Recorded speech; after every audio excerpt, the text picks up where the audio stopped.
Hey guys, Joe here. Thanks for checking out another video on the channel. What we have here on Le Couch is a Fabrique du National, an FN pistol. I like FN. I've always liked them because they've been very ambidextrous for 90% of their models, but also because they create some pretty nice stuff.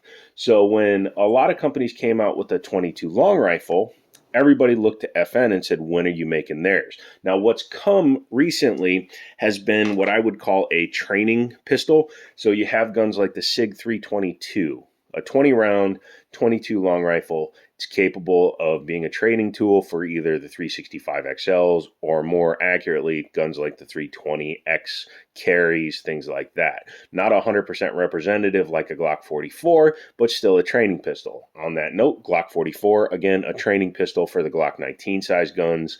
Then you have guns like the Taurus TX22, which were just a really good full higher capacity. I don't say high capacity because technically however many you put into a magazine is the capacity of it. So it's just a capacity magazine of 16, and they were very successful, which kind of opened the door for SIG and Glock. Well, FN is late to the party, but the question is their product any good? It comes in a case, ironically, and I'll do a short on it. A black gun comes in a FDE case, and an FDE gun comes in a black case. Why? Who knows?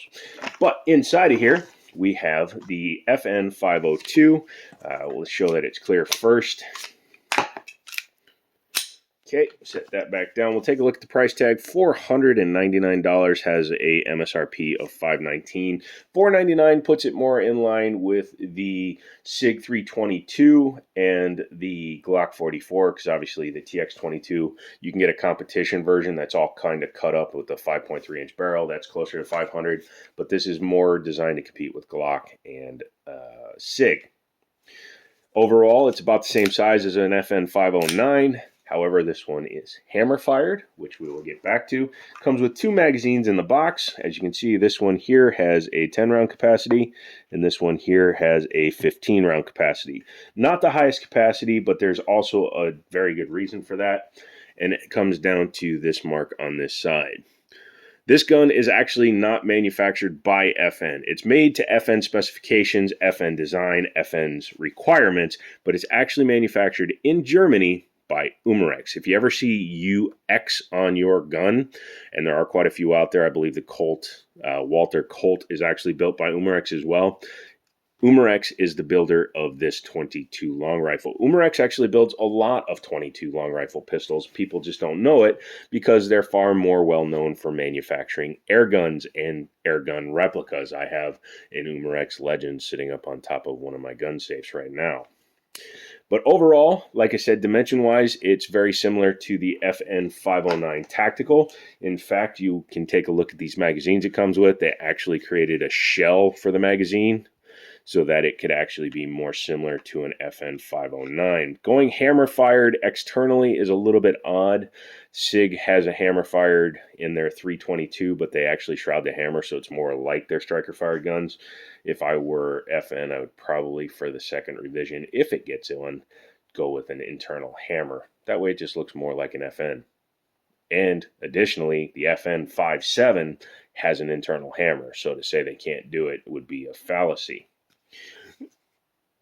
Pardon me. Grip design, again, 509 inspired. It does have some additional stippling up here, which I actually really approve of. I like having a bit of texture up here for your thumb. A lot of people discount the thumb as a place to actually make sure you have some extra texturing. If you're holding like this, now this is a 22. You could probably fire it like this if you want effectively, but on most guns, I get them custom stippled. I bring the stippling all the way up because it's nice to have your thumb to have a little bit of grip in case you ride over your thumb. Some people ride over their thumbs. I tend to ride the other way. Some people hold differently from other people. This one, obviously having a 1911 inspired safety, I would run up there, run here, and just be done with it. Three different texturing types. You have pyramids here, a little bit of a tighter pyramid there, and then this stippling here. It's a little busy, but it works, and that's the most important thing. A little bit of an undercut here with a rounded trigger guard Does have a 1913 style pick rail, so you can add lights, lasers, etc. Up top, you will notice that it is red dot cut, so that is a good thing because obviously the SIG P322 is as well. You do lose your rear sight when you do that, but it's no big thing. Yes, he just said thing. Front and rear slide serrations on this particular one, and being a 22, it's very easy to manipulate from the front. Threaded barrel with threaded barrel protector. In fact, I'm going to run that off right now because it's going to need to be off for disassembly. So yes, you can run a suppressor on these. The little, what are those? The Osprey, not the Osprey, but the something. They make a little 22 that you can run, or 22 caliber suppressor that's perfect for a gun like this. Again, ambidextrous controls, so right out of the box, left and righties can run this gun no problemo. Helps when you actually insert the mag, but yeah, as you can see, they do run both ways. Shrouded slide lock slide release, again for training purposes, because if you're carrying a 22 long rifle for personal protection, well, I'm not going to say you're dumb for doing it, but I would highly recommend looking at something else, and at the very least carry something like silver tips, something that can actually poke a bigger hole than standard 40 grain lead nose. Trigger is a curved trigger, and it is a single action firearm. I will put a snap cap in it before we pull it to make sure we don't damage the gun. Tall sights because of the suppressor. However, these are not night sights, nor are they fiber optics, so it does fall behind the SIG 322. Again, a gun that costs about the same, but this gun does not have any fiber optic or night sight option. The flush fit mag feels pretty good in the hand. My hand can get a full grip on it. The 15 rounder still feels all right. And again, the 509 has extended mags that feel about the same. I'm going to go ahead and load a snap cap. In the manual, and I did read the manual because I was trying to figure out for sure if Umarex made it, they do say that once in a while dry firing a 502 is okay. However, they recommend using a snap cap if you're going to do dry fire practice, because this gun is not designed to be dry fire capable like the competitors are. Again, a little bit of a detriment. But go ahead and load that in. You can see snap cap is in place, so when we pull the trigger, it should be all right. Make sure it's closed. So trigger, short take up, and then you go to a wall and you just pull straight through. Being a light action 22 and a hammer fired, it's actually pretty light. Yeah, I'm gonna have to do this because I don't think I can. It won't set for a recycle. So what I'm going to do is this. We're going to do it the complicated way. Put the round back in, drop the slide back down so I can show you the reset. Pretty much all the way out. It's very quiet. You don't really feel it. But that's okay because the wall is actually pretty stiff on this. It's probably a 6-pound pull once you get to the wall. Otherwise, it feels pretty good. Normally, it would be ejecting them better. I don't know why it did it fine earlier, but right now it's just not pulling these out. And this is a metal snap cap, so I don't get it. But as you can see, looking at the back of the snap cap, you can see where the firing pin is hitting it. This was a brand new snap cap before I started this video, and I've pulled the trigger a few times. So make sure that you have a snap cap on hand just in case, because it can save your firing pin from getting broken. What do you say we take it apart? For to do that, me speakum am English. Make sure that it is empty, nothing is inside of it, magazines are out, and while leaving it locked back, take the lever here, turn it through 90 degrees. It's a little stiff, that's fine. And when you drop the slide, because it's hammer fired, you don't need to pull the trigger. Guide rod is captive. This one is a plastic guide rod, which is fine. Again, 22 long rifle is not a high pressure cartridge, so you should be good. Set that down there. For those of you that are wondering, no, this couch does not actually see a lot of grease, because most guns when they're shipped are pretty dry.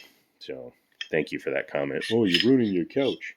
Nope, the couch is enhancing our experience. Taking the barrel out, you can see it's actually a pretty heavy duty unit. A lot of chamber in here, a lot of chamber, more than I actually expected. I think they did that because of the size of the breech, again, imitating the 509. You don't need that when your bullet is super short. You can see the bullet, when it's fully in the chamber, is only that long, but again, to imitate what they were imitating, it had to be a little bit longer. Inside here, this is an aluminum alloy. It is not steel, but I do like the fact that I also lied and said this was an aluminum chassis. I was looking at a different gun. So to those of you that already wrote in the comments, he lied. It's not aluminum, but it does have heavy inserts inside of it. But yeah, this is an aluminum frame or aluminum slide. You can see there's your firing pin safety. So until you pull the trigger, that stays in place and blocks the firing pin from being struck. But very good finishing inside. It's hard to see. There you go. But overall, looks pretty nice.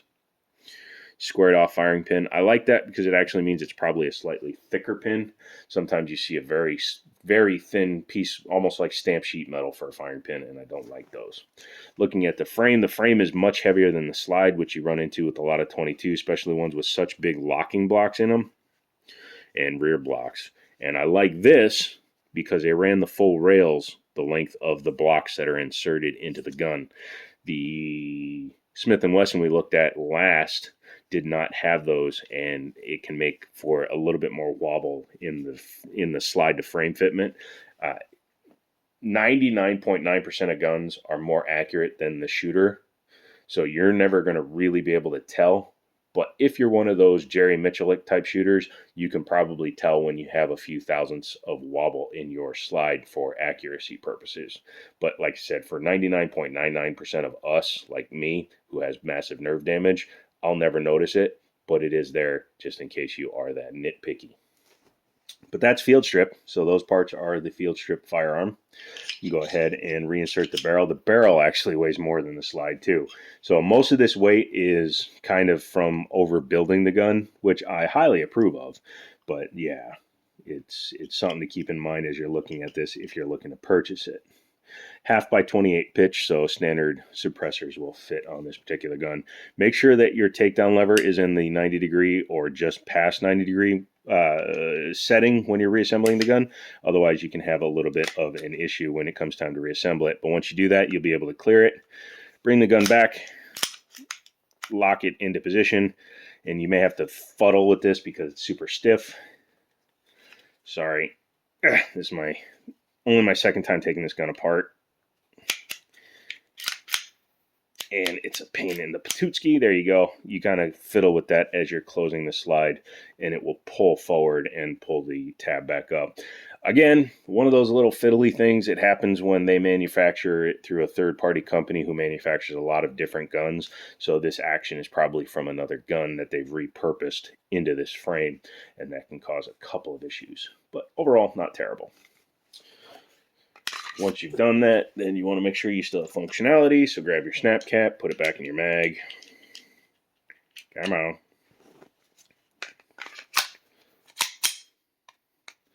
And there you go, back in function. Yep. So what do I think of the FN502? Well, because it's late to the party, it's a little bit behind in terms of capacity and functions. In terms of price, it's FN pricey, even though it's not FN built. So I take a little bit of umbrage to that, but $499 for a good replica style training pistol is not terrible, especially when you factor in the cost of ammunition. The money you'll save by shooting 22 will pay for itself in the long run when it comes to training. You won't get 100% precise feel versus a 509 or a Glock 19, depending on what size, if you're just going for size training. It still will give you great practice, great fundamentals, and fundamental. It's 3 o'clock in the morning. Give me a break. But yeah, it's a good training pistol, and I would highly recommend checking one out. If you're in the area in Harrisonburg, Virginia, check us out, Liberty Arms. Again, I can't link them, but just Google them and come on in and say, hey man, I saw you had that on your channel, and I would like to purchase it. And I will stand there and go, hey, stop stalking me, dude. And then I will probably sell you the pistol. Yeah, I'm really cool at narrating stuff. I should be an orator. So come back for the next video. I'm not 100% sure what it'll be on, but I'm sure I'll find something cool to do one on. There's a couple of rifles, etc., that I need to go and take a look at. I also have to go to the range because it's coming up on deadlines for a couple of products that I'm taking a look at, and I want to get those filmed as well. So come back for all of that. Make sure you're subscribed, follow me, shorts, all that stuff, community posts, and have fun with the channel. So enjoy the couch, enjoy the videos, come back for the next one. And as always, I'll talk to you later.